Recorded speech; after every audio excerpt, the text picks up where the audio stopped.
Hi, I'm Frederick, the founder of IFA Legal Services and the author of this book, After Conviction, What You Can Do Before a Lawyer is Appointed.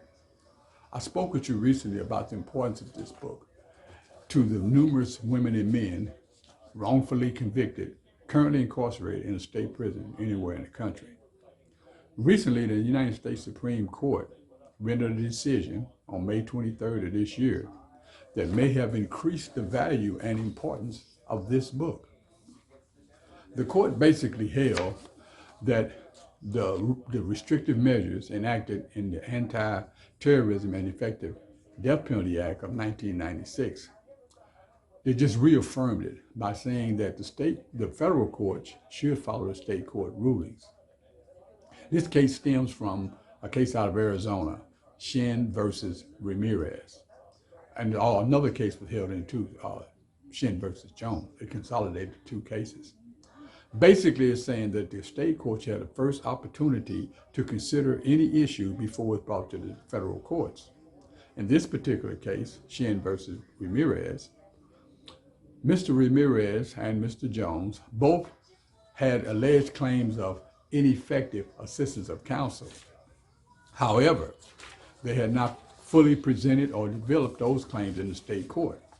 Therefore, and these are death row inmates, therefore, these two men petitions for writ of habeas corpus were denied.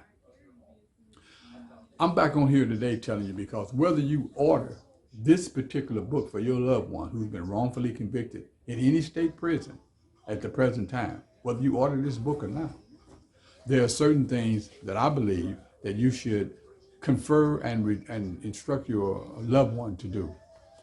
One is to carefully read the state rules and procedures dealing with post-convictional procedures. That means read them carefully. Things they don't understand, go to the dictionary or try to find out. You can help them from the outside by consulting an attorney. Timely pursue those measures because in the federal courts, usually, which the state courts basically follow, you have 1 year in order to put the petition in the court. However, exceptions do exist.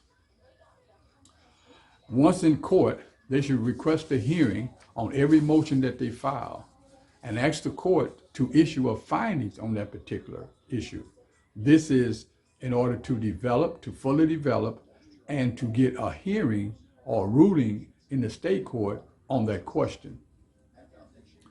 And that they should present each claim within the period of time in the proceeding in the sentencing court, in the appellate court, post-conviction if they have to do that before they go in the federal court. And after exhausting all available state court remedies, when they submit to the federal courts that their rights have been violated, I suggest, or it is suggested, that their claim be rooted in a constitutional violation. That gives the federal court the jurisdiction to hear their particular claims coming out of state court. Of course, others may read the Shinn decision and come to a different conclusion than I have, or a more complex confusion. But basically, women and men who've been wrongly convicted, currently incarcerated in state prison, will get a clear message from this decision. The post-convictional remedies have gotten just that much stricter. It'll be harder to get back in court.